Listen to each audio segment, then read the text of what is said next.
Good morning, it's Friday the 24th of July. I'm Maret Gwyn and you're watching Europe Today, your morning dose of European news and analysis live here on Euronews. Coming up today, the US administration is imposing a fresh wave of tariffs of between 10 and 12.5% on imports from around 80 trading partners, including the EU, UK, Canada and Japan. The move marks another escalation in President Donald Trump's trade agenda as he sidesteps a Supreme Court ruling earlier this year that struck down many of his previous tariffs. We speak to the EU's top lawmaker on trade, Bernd Lange.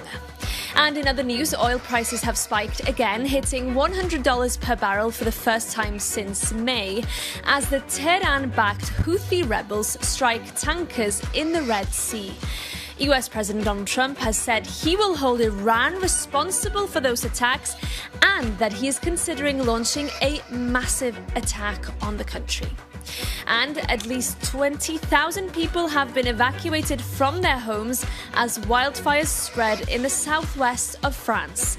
Spain and Italy are also battling wildfires as the heat continues to grip southern Europe.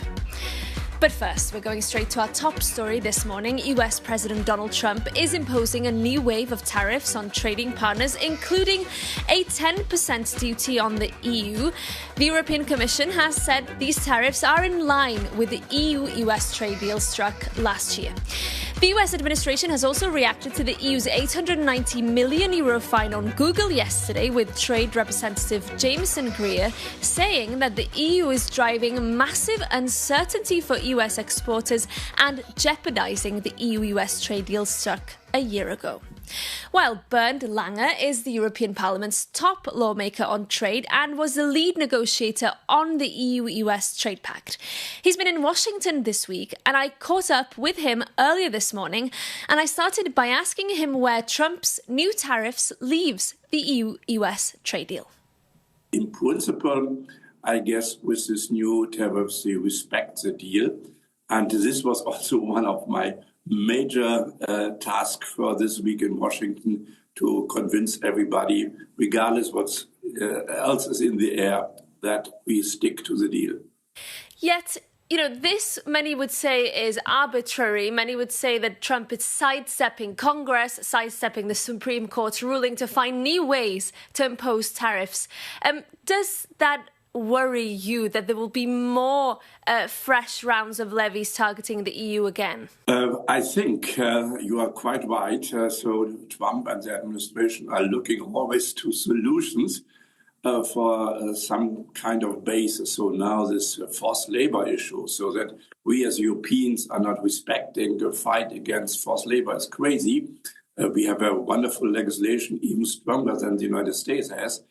But nevertheless, it's not my job to judge about that. I guess the courts in the United States will judge about that. And I hope that after the midterms in November, the Congress will take over a little bit more, like it is written down in the Constitution of the United States. Article 1, paragraph 8, trade policy is in the hands of the Congress. So I hope this will give also additional stability. The US administration has fiercely criticized an EU decision to fine Google under its digital rules yesterday. Jameson Greer, the trade representative, saying this jeopardizes the EU-US trade deal, calling also for a ceasefire, suggesting that the EU-US are in some kind of trade war. Do you fear more retaliation now from the US? More or less in all my talks here in Washington, this DMA and DSA, the digital regulation in Europe, has played a role. And there was a little bit the fear that because of the fine against Google, this tariff regime starting today would change. Luckily not. But the statement from Jameson Greer was quite clear, and a lot of other talked in the same direction. But of course, for us, it's not mixed. So we have the tariff, the deal of Scotland, and we have some regulation where everybody, not only US companies, but also Europeans and whatever, Indian companies, has to respect it. This I try to make clear as well. But nevertheless, DMA, DSA is in the focus in the United States. And to be honest, I expect that some action will come. The EU's top trade lawmaker, Bernd Lange, there. Moving on now, the EU has agreed a new round of sanctions against Russia after weeks of frantic negotiations. Our correspondent Jorge Liboreiro joins me now to discuss the final result, which I think we can say, Jorge, has been watered down. So tell us what's in and what's out. Yes, we're going to see the elements now on the screen of what's inside this package. And I want to highlight especially that the price cap on Russian oil has been frozen at $44 per barrel, which is good news for the European Commission. This is estimated to cost Russia 3.5 billion euros in the next 12 months. So an important measure. We see other elements now very financial, very focused on the military complex as well. But I also have to say that several elements fell apart during the negotiations. Fisheries removed because of Portugal and Germany, Patriarch Kirill removed because of Bulgaria, and an entry ban on Russian soldiers, which was to be the striking element of this package, was watered down into a legal basis because of objections from France and Italy. And Jorge, Greece almost derailed this package. They were demanding exemptions. Did they get what they wanted? Interestingly, Greece won the battle because they did get the exemption to continue transport of Russian LNG after this year. This exemption comes with three conditions. The transport needs to happen to non-EU clients, needs to happen with contracts signed before the war, and needs to happen below volumes of 2025. So these conditions are meant to limit the derogation in practice, but at the same time, this is a major victory for Athens. It's a very controversial request. Indeed. Jorge, very briefly, what are your main takeaways? You followed all the packages. This is the 21st. Your main takeaways?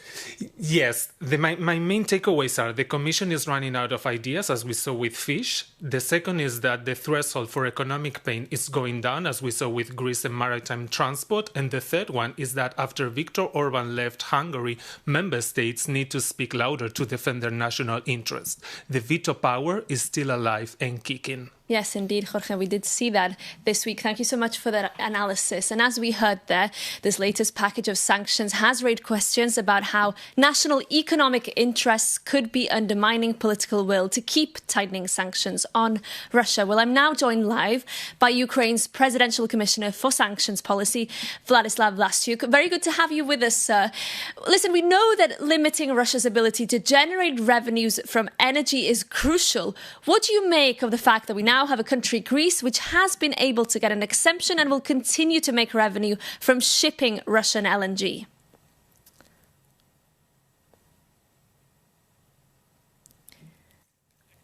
I believe we might have some issues connecting to the Presidential Commissioner for Sanctions there. Perhaps, Jorge, we can come back to you while we're waiting to reconnect to Kyiv there. So, as you said, this threshold for economic pain is going down.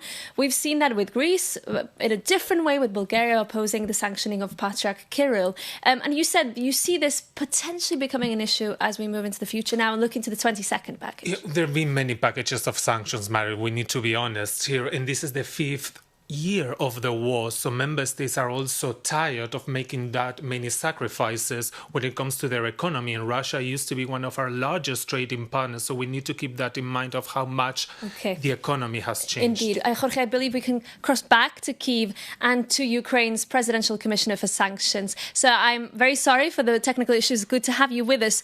So first, can you tell us how you respond now to the fact that Greece has negotiated a special exemption to the sanctions package and will continue to make revenue from shipping Russian LNG?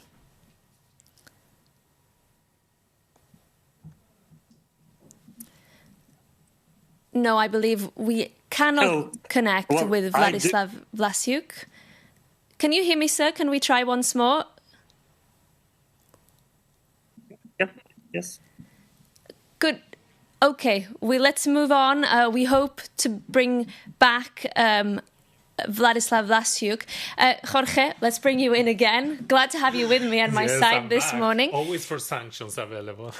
Perhaps briefly on the fisheries issue. Has that now been completely discarded? Do you think there'll be another attempt? It's an interesting question. I think for the time being, they will not try again because it was shut down completely. And the Commission doesn't like when their proposals are shut down in this way and then completely removed. They can tolerate that a proposal is watered down, like other elements in this package, but they do not like when it's completely shut down. So I think for the time being, fisheries, we're not going to hear Ursula von der Leyen talk about, again, cod and pollock anytime soon. Okay, Jorge, thank you so much. And we apologise for those technical issues to our viewers there.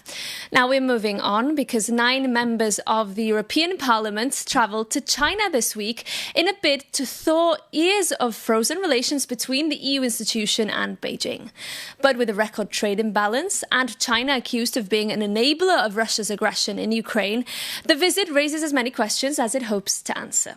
Our EU correspondent, Angela Skujin, spoke to European Parliament's Vice President Javi Lopez, who was part of that trip, and began by asking him, why now? What we want is relaunch our relations and defend the European interests, especially address our difference and explore and use our areas of cooperation.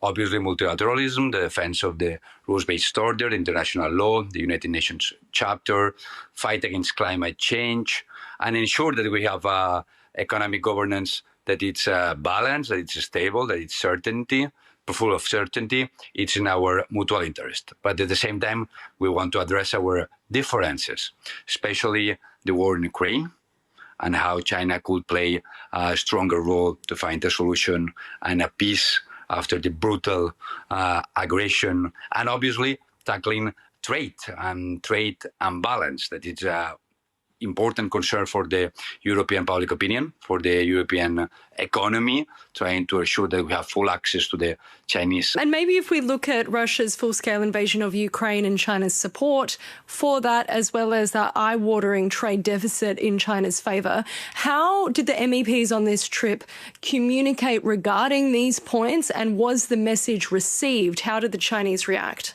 We're extremely consistent during all our meetings, repeating these 2 messages, the need of a full implication of China on the resolution of a just peace for Ukraine, and especially underlining how the brutal invasion, illegal invasion, unjustified invasion of the Russian Federation to Ukraine is attacking all the European architecture of security. And at the same time, we also are backing, supporting, pushing in the ongoing negotiations that the European Commission has with China, with Commissioner Šefčovič, related to trade.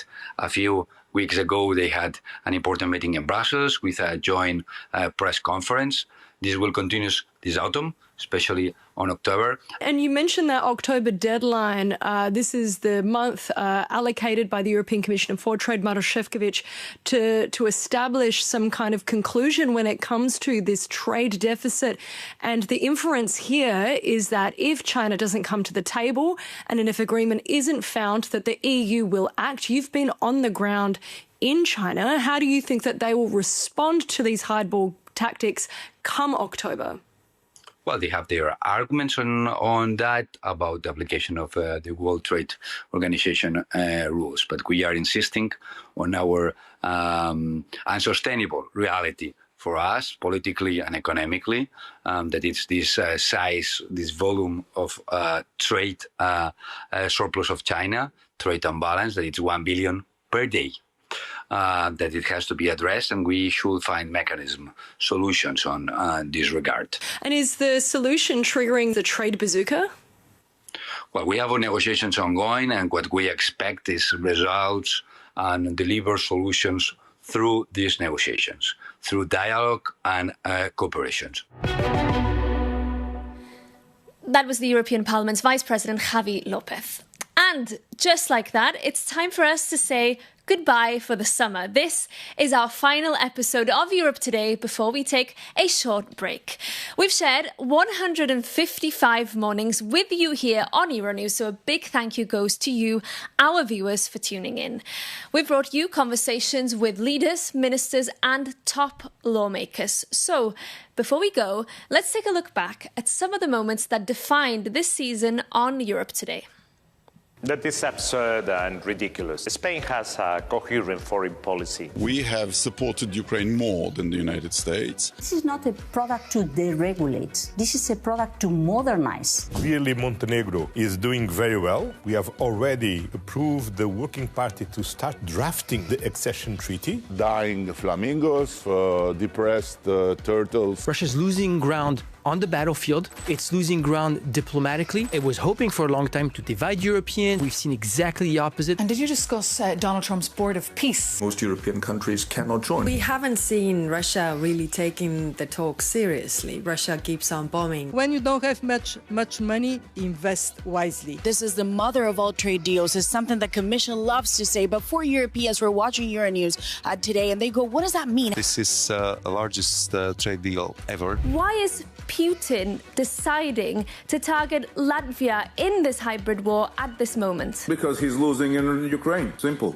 Yeah, Russia is sending its message that they want to continue this war. GDP per capita in Germany, the industrial giant of Europe, is now below that of the state of West Virginia. What I feel these days is that I'm more proud than ever to be European. But your party has been tinkering away at the Green Deal, rolling back parts of the Green Deal. My party is Ursula von der Leyen party. My party is the party who did the Green Deal. Being gay is not a choice, but being homophobic is a choice. I don't think we will go back to the times where things were more peaceful. I think in these situations everybody reacts more abruptly than usual. Yes, Russia is an enemy. They're attacking a European country. We think that 2026 should be the year when dictatorships are over. Trump is desperate for a deal, and they have maneuvered him. They've played him like a violin. Europe is the only playground within which member states, nations, even France, can actually play a significant role.